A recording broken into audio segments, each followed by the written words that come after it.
Welcome to Current Affairs. We at Current Affairs will get you all important events from national, international and sports, which will be useful for your upcoming competitive exam. We will update daily, so to keep updated, subscribe to our channel. Hello friends, good morning. आइए देखते हैं आज की important current affairs. सबसे पहला प्रश्न है कि भारतीय सेना द्वारा सामान्य नागरिकों को कितने साल के लिए सेना में शामिल करने के संबंधित एक प्रस्ताव पर विचार किया जा रहा है। यानी कि अब आम नागरिक जो हमारे देश के युवा हैं, अगर वो भारत की सेना में जाकर के देश सेवा करना चाहते हैं तो उनको भी सेना में जाने का अवसर मिल सकता है।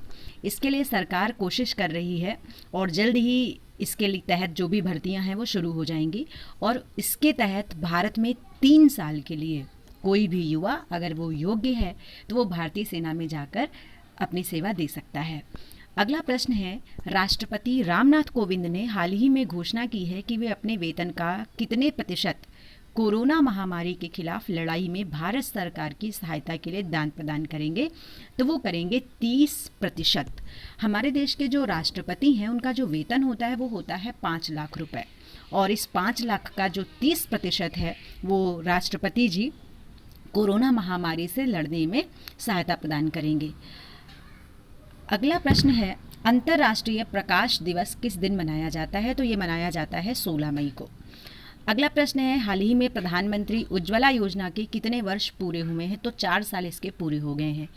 1 मई को ये योजना शुरू की गई थी। 1 मई 2016 में ये योजना शुरू हुई थी। अपने उत्तर प्रदेश का एक ज़िला है बलिया, वहाँ से इसको शुरू किया गया था।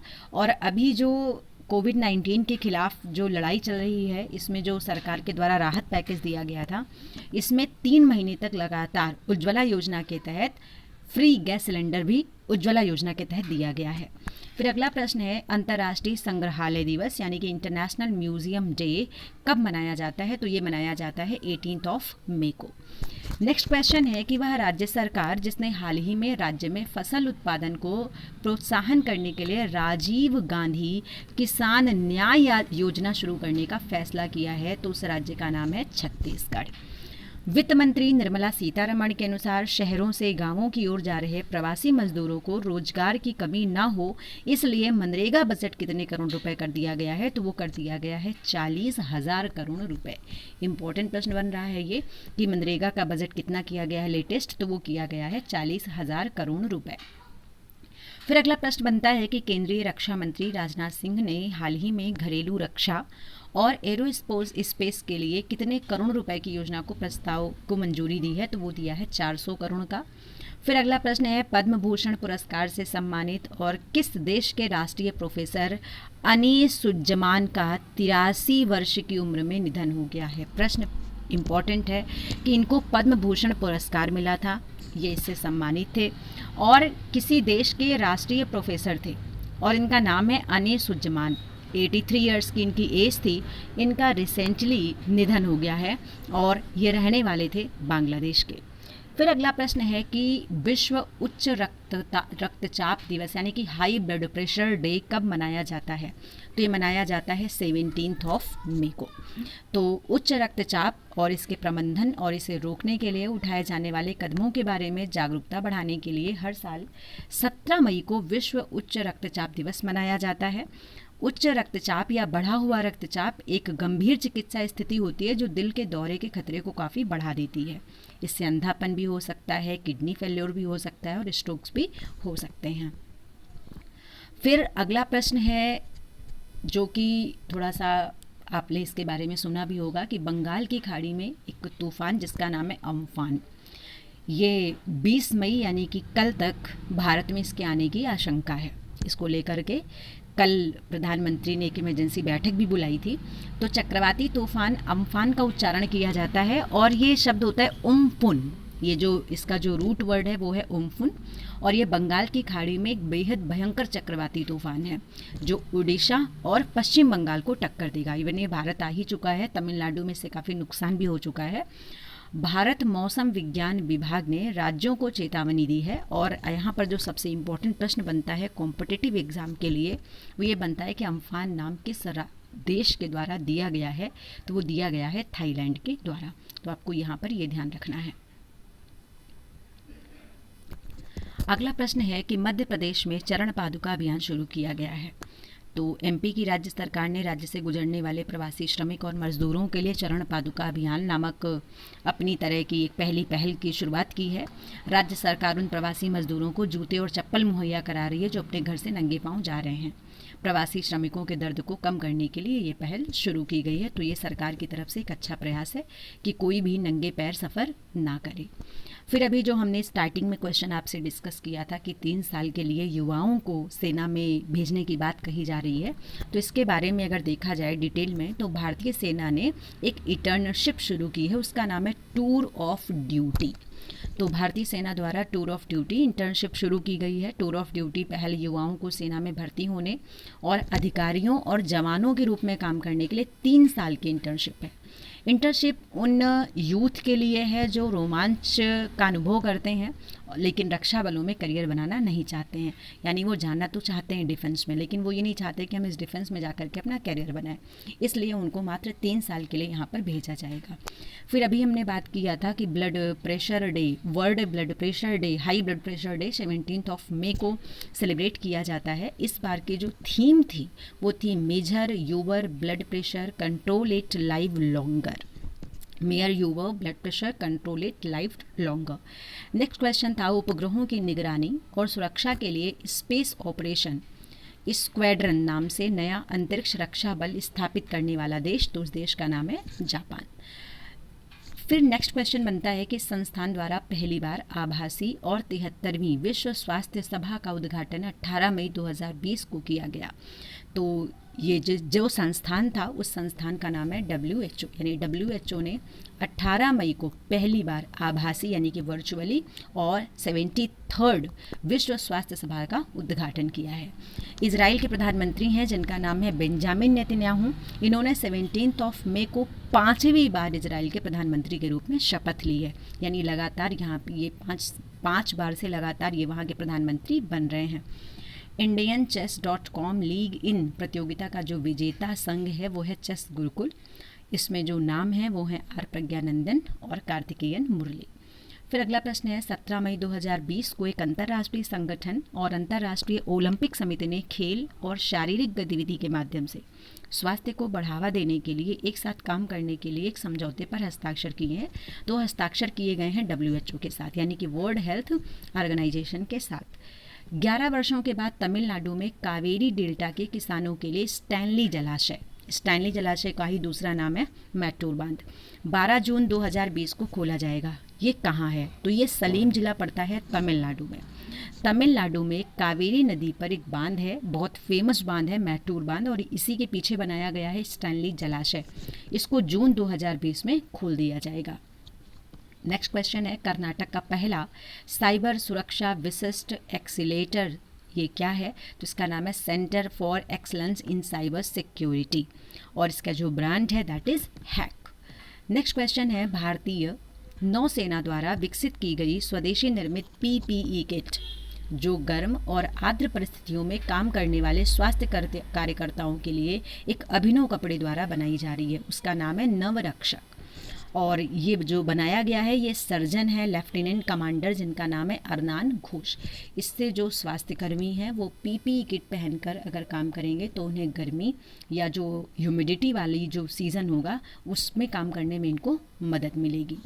फिर कुछ स्टैटिक के देख लेते हैं कि फर्स्ट वर्ल्ड हेल्थ असेंबली यानी कि WHA का आयोजन पहली बार कब किया गया था? तो किया गया था 1948 में। वर्तमान में विश्व स्वास्थ्य सभा में सदस्य राज्यों की जो संख्या है वो है 194। विश्व स्वास्थ्य संगठन यानी WHO की स्थापना कब हुई थी? तो ये हुई थी 7 अप्रैल 1948 और इसका मुख्यालय है जिनेवा स्विट्जरलैंड में।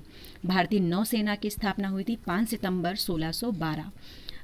अंतर्राष्ट्रीय ओलंपिक समिति यानी कि IOC इसकी स्थापना हुई थी 23 जून 1894 और इसका हेडक्वार्टर है लांजेन स्विट्जरलैंड। इजराइल की अगर बात करें तो इसकी राजधानी है यरूशलेम और यहाँ की मुद्रा है इजरायली न्यू शेकेल।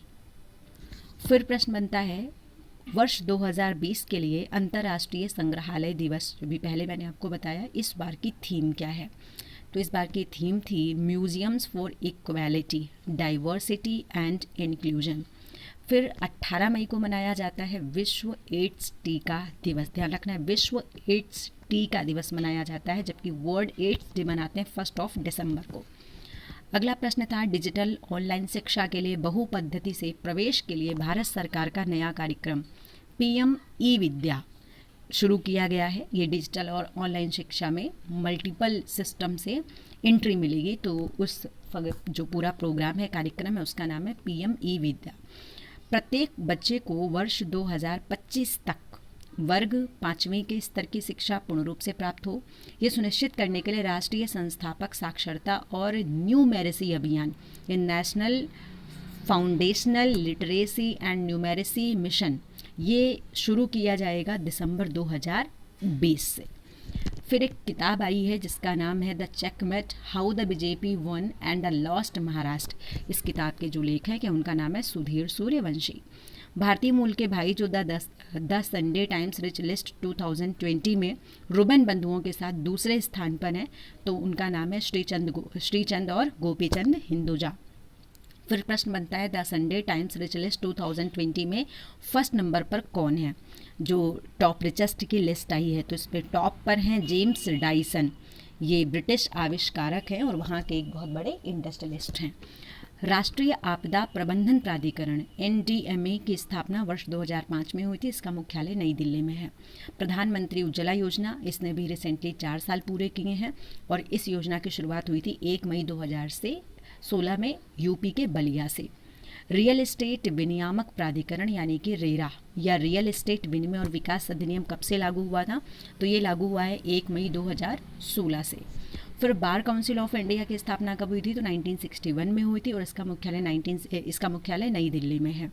अंतर्राष्ट्रीय संग्रहालय परिषद, जैसा कि अभी बताया, इंटरनेशनल म्यूजियम डे 18 मई को मनाया जाता है। तो अंतर्राष्ट्रीय संग्रहालय परिषद यानी कि ICOM, इसकी स्थापना 1946 में हुई थी और इसका जो हेडक्वार्टर है वो पेरिस, फ्रांस में है। और भारत का जो पहला म्यूज़ियम था वो कोलकाता में बनाया गया था। फिर एड्स का फुल फॉर्म होता है एक्वायर्ड इम्यून डिफिशियंसी सिंड्रोम, और HIV जो वायरस होता है इसका फुल फॉर्म होता है ह्यूमन इम्यूनो डिफिशियंसी वायरस। इसके बाद में कुछ प्रोजेक्ट हैं, कुछ इंपॉर्टेंट न्यूज़ हैं, जिसमें एक प्रोजेक्ट है जिसका नाम है अर्थ गंगा प्रोजेक्ट। तो अर्थ गंगा प्रोजेक्ट स्थानीय समुदायों को गंगा नदी और उसके तट पर आर्थिक गतिविधियों में संलग्न करने पर केंद्रित है। यानी इसका जो सीधा मतलब है वो ये है कि जो भी लोकल कम्युनिटी हैं वो गंगा नदी के तट पर जो रह रही हैं उनमें गंगा नदी से रिलेटेड जो भी गतिविधियां हो रही हैं उससे संबंधित है। इस प्रोजेक्ट के तहत गंगा की पट्टी से जुड़े 4 राज्य यूपी, बिहार, झारखंड और वेस्ट बंगाल में गंगा के तट पर आर्थिक गतिविधियों को बढ़ावा देने के लिए छोटे जेटों और रोरो टर्मिनल्स का संचालन किया जाएगा। इससे स्थानीय उत्पादों को ले जाने में किसानों की परिवहन लागत भी कम आएगी। वर्ल्ड बैंक की तकनीकी एवं वित्तीय सहायता से संचालित जल मार्ग विकास प्रोजेक्ट यानी कि JMVP गंगा नदी को नौवहन के एक सुरक्षित माध्यम के रूप में विकसित करने के लिए शुरू किया गया था। JMVP को एक नए तरीके से संचालित करने के लिए अर्थ गंगा प्रोजेक्ट के साथ इसे मर्ज कर दिया गया है। स्थानीय समुदायों के आर्थिक लाभ व संवर्धन के साथ साथ प्रोजेक्ट अर्थ गंगा बड़े स्तर पर कौशल संवर्धन और सार्वजनिक निजी क्षेत्र के क्षमता विकास पर भी बल देगा। साथ ही जो आपको बात याद रखनी है वो ये है कि अर्थ गंगा प्रोजेक्ट के अंतर्गत विभिन्न आर्थिक गतिविधियां राष्ट्रीय जलमार्ग 1 यानी जो बनारस से जाता है हल्दिया में संचालित की जाएंगी और इस प्रोजेक्ट के माध्यम से अगले 5 सालों में 1000 करोड़ रुपए से आर्थिक लाभ भी होगा। तो आपको यहाँ पर ध्यान रखना है कि जो राष्ट्रीय जलमार्ग 1 है ये बनारस से हल्दिया जाता है, कहीं कहीं इलाहाबाद टू हल्दिया लिखा हुआ है। तो और इसकी जो लंबाई है वो लगभग है 1620 किलोमीटर और ये भारत का सबसे लंबा नेशनल वाटरवे है। फिर अगली एक रिपोर्ट आई है वैश्विक पोषण रिपोर्ट, जो भारत के मामले में थोड़ा सा डराने वाली थी, जिसमें ये कहा गया था कि 68% बच्चों की मृत्यु का कारण मातृ कुपोषण है। तो वैश्विक पोषण रिपोर्ट 2020 के अनुसार भारत विश्व के 88 देशों में शामिल है जो संभवतः 2025 तक वैश्विक पोषण लक्ष्यों को प्राप्त करने में सफल नहीं हो सकेंगे। तो इसके जो मेन पॉइंट्स हैं वो देख लें तो वर्ष 2012 में 2025 तक 6 लक्ष्यों की पहचान की गई थी। यानी 2012 में ये कहा गया कि 2025 तक आपको बेसिकली 6 पॉइंट्स पर ध्यान रखना है, और अगर ये नहीं कर पाते हैं 2025 तक आप अपने वैश्विक पोषण लक्ष्यों को प्राप्त नहीं कर पाएंगे। जिसमें पहला कहा गया था कि 5 वर्ष के कम आयु के बच्चों में वृद्धि विरोध जो है, ये बौनापन या मामलों में कमी 40% कम करनी थी। भारत नहीं कर पाया है। दूसरा था 19 से 50 वर्ष की आयु की जो महिलाएं हैं उनमें एनीमिया के मामलों में 50% की कमी करनी, भारत ये भी पूरा नहीं कर पाया है। कम वजन के शिशुओं के जन्म के मामले में 30% की कमी को सुनिश्चित करना, दुर्भाग्य से ये भी भारत में नहीं हो पाया है। बच्चों में मोटापे के मामले में वृद्धि को पूरी तरीके से रोकना, ये भी नहीं हो पाया है। शिशु के जन्म के पहले 6 महीनों में अनन्य स्तनपान को 50% बढ़ाना था, भारत में ये भी नहीं हो पाया है। और इसके बाद जो लास्ट था वो था कि बाल निर्बलता दुबलेपन के मामले में कमी लाना और इसे 5% से भी कम करना था, तो ये भी नहीं हो पाया था। तो जो ये रिपोर्ट है वैश्विक पोषण रिपोर्ट, इसके अनुसार भारत किसी भी लक्ष्य को प्राप्त नहीं कर पाएगा 2025 तक। इसलिए भारत को पोषण के मामले में सबसे अधिक स्थानीय समानता वाले देशों में से एक है।